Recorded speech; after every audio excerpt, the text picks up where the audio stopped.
Mesdames et messieurs, fidèles abonnés, bonjour.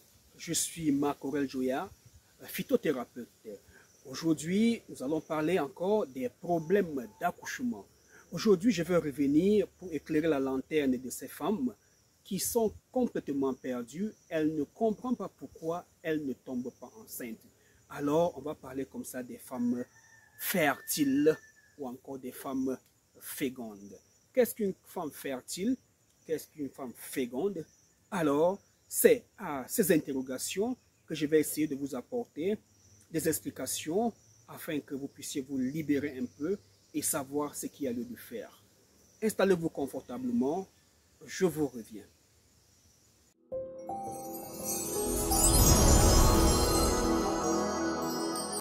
Vous êtes une femme, vous désirez tomber enceinte. Vous voyez vos règles chaque mois. À la période de fécondité, vous ressentez des douleurs pelviennes, une pesanteur au niveau des seins, une augmentation de la température corporelle et vaginale.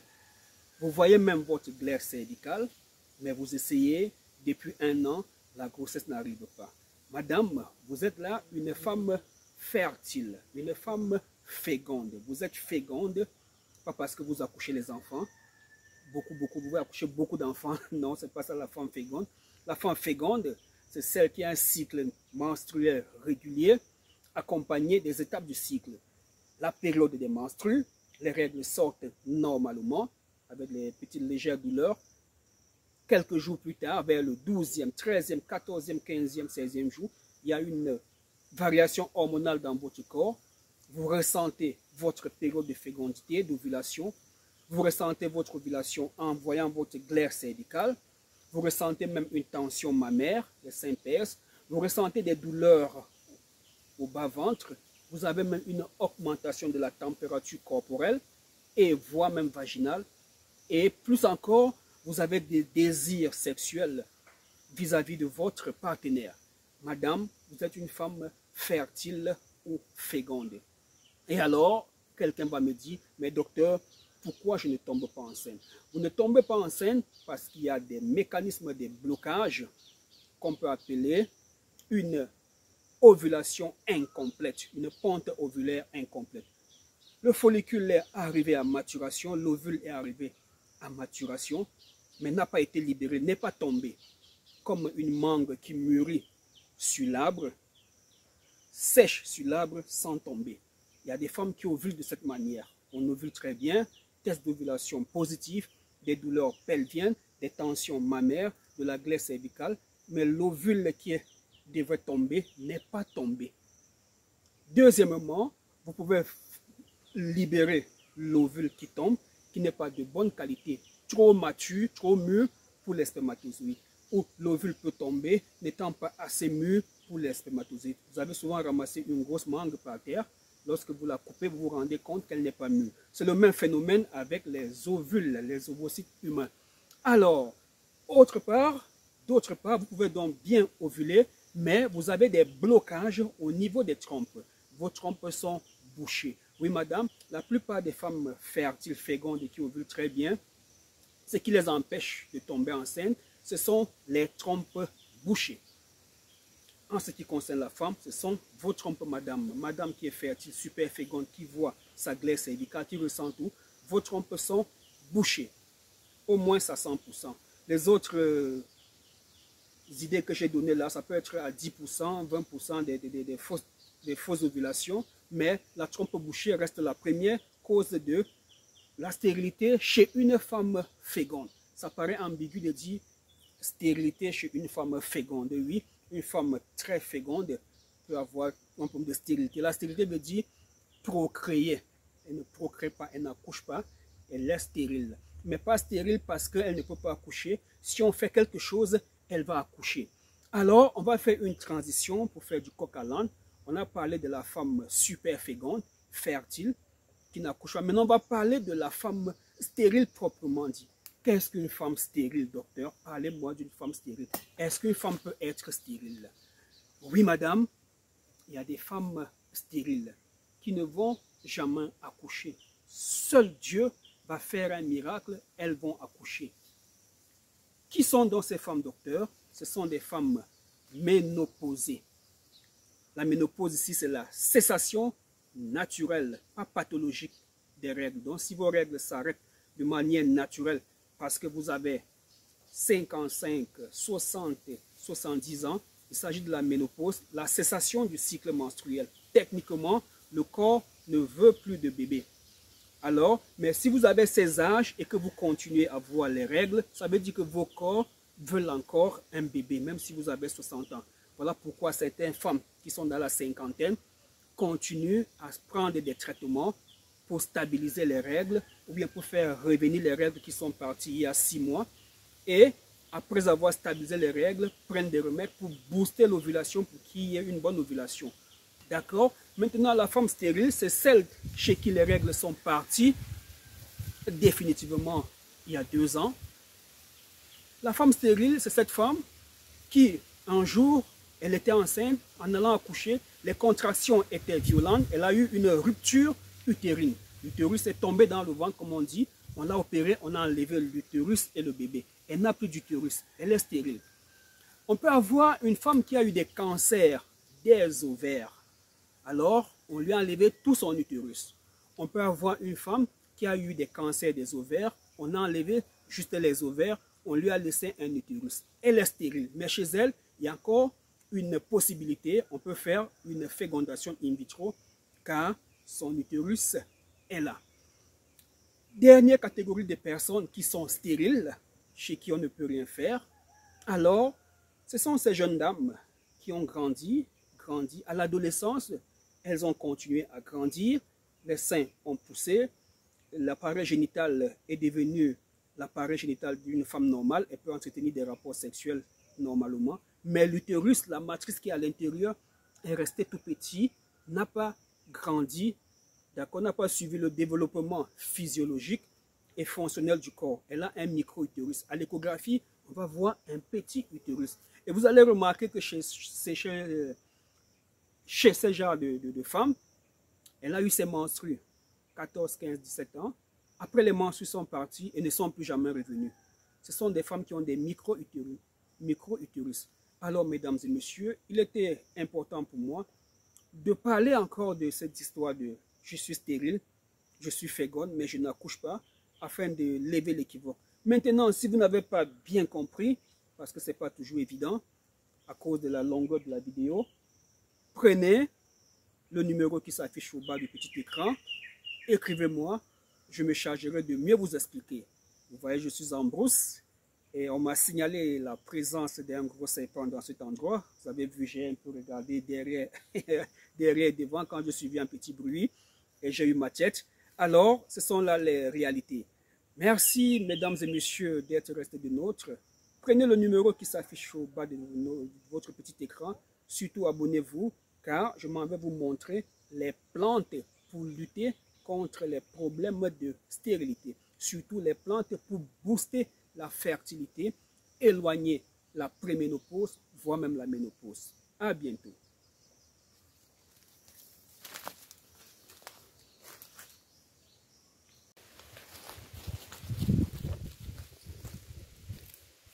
Mesdames et messieurs, fidèles abonnés de la chaîne YouTube du Dr Joya, bonjour et bienvenue à Vametra Cameroun. Merci pour l'intérêt que vous accordez aux vidéos que je publie. C'est un travail de titan que je fais. Alors, aujourd'hui, nous allons parler de la fertilité. Mesdames, êtes-vous fertile? Voilà la question que chaque femme en quête de maternité, ou encore chaque femme qui cherche l'enfant, devrait se poser. Est-ce que je suis fertile? Est-ce que je suis féconde? Tout de suite là, si mes trompes se débouchent, est-ce que je peux tomber enceinte? Malheureusement, ce n'est pas le cas. Certaines femmes se focalisent uniquement sur ce gros fibrome, ce kyste, ce chlamydia, cette endométriose, cette endométrie et que sais-je encore. Alors qu'il est important, très important d'ailleurs, de se rassurer qu'on est fécond. Parce que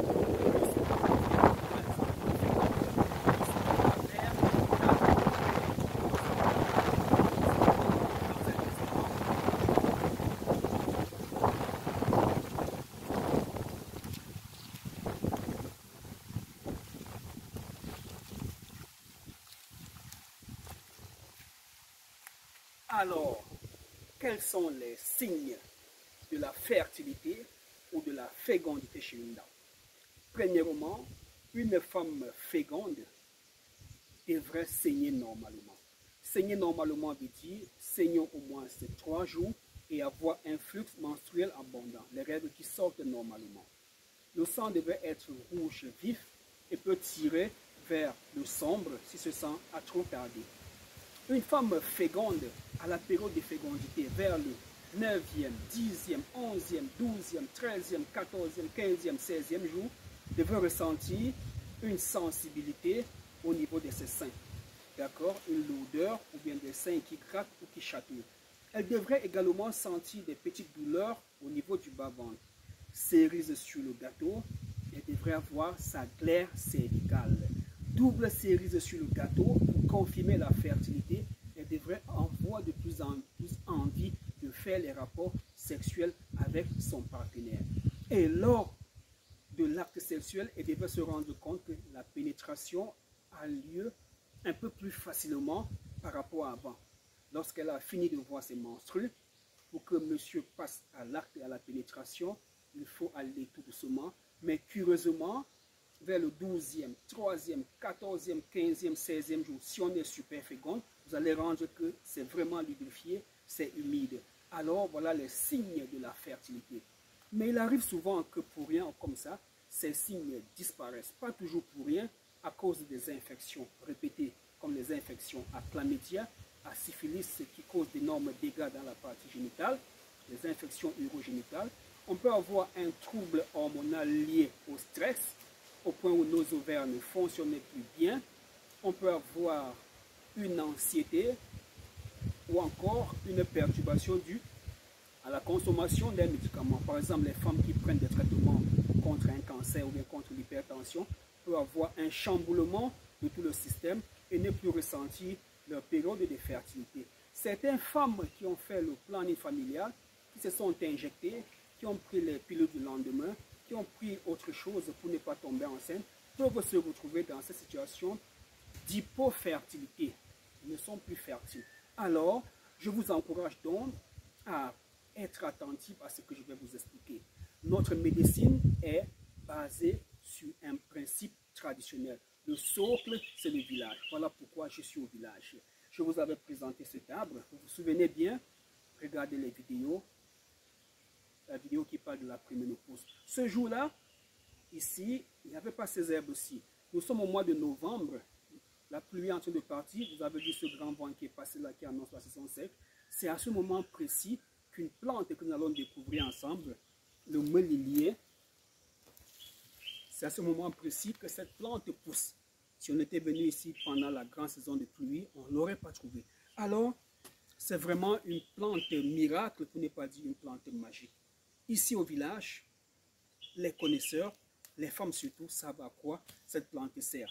Lorsque une femme a accouché, chez nous, on ne jette pas les placentas à la poubelle à l'hôpital, on remet le placenta à la famille. Alors, au moment d'enterrer le placenta, on va couper les feuilles de cette plante, le melilier, on va frotter, on va triturer. Alors, le liquide verdâtre qui sort là, on va mettre sur le cordon ombilical. D'accord. Pourquoi le faire? Pour que le bébé qui est à l'hôpital, qui vient de naître, n'ait pas de problème de ventre et qu'il ait une bonne cicatrisation du nombril. De deux, pour que la maman qui vient d'accoucher puisse être à l'aise, ne pas avoir des douleurs et surtout pour qu'elle puisse avoir une nombreuse maternité, qu'elle puisse accoucher plusieurs fois. Alors, les femmes qui cherchent à tomber enceinte utilisent donc le melilier. Nous, d'après nos recherches, on fait une combinaison de heureux, de melilier, de Vernonia guineensis qu'on sèche, on écrase et on fait des petits paquets que nous surnommons ovulation plus. Alors, vous, mesdames et messieurs, qui cherchez désespérément un enfant, demandez à votre femme de prendre le numéro qui s'affiche au bas de votre petit écran, de nous contacter. Après consultation, on verra bien si elle n'a que le problème de fertilité.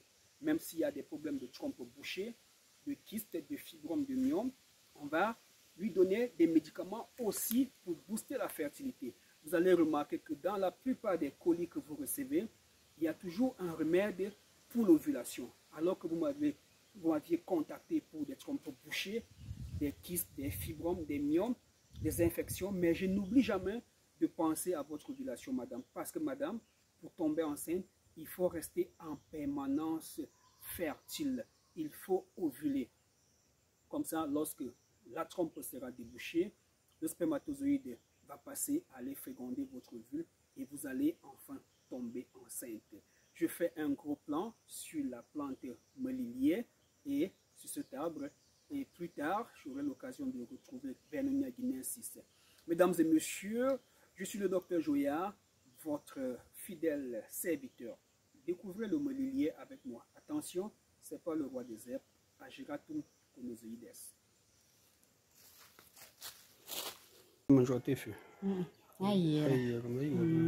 Cái dưới có ăn cửa nó, cái tên nó, cái cả xìa, cái gọi là hình độ mà xiềng cửa.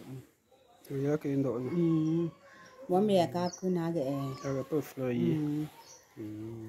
Bạn sĩ con số để tú mò. Bạn sĩ con số để tú mò. Bạn số mà cái. Mình sĩ mình này vấm sĩ màn nó mà. Vấm sĩ màn. Thì chúng ở vấm na sĩ bị. Bị nấm. Ok.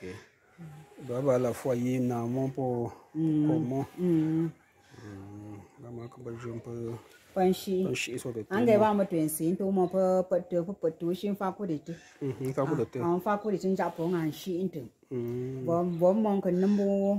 À bà có phải cho nấm nấm mà. Ok.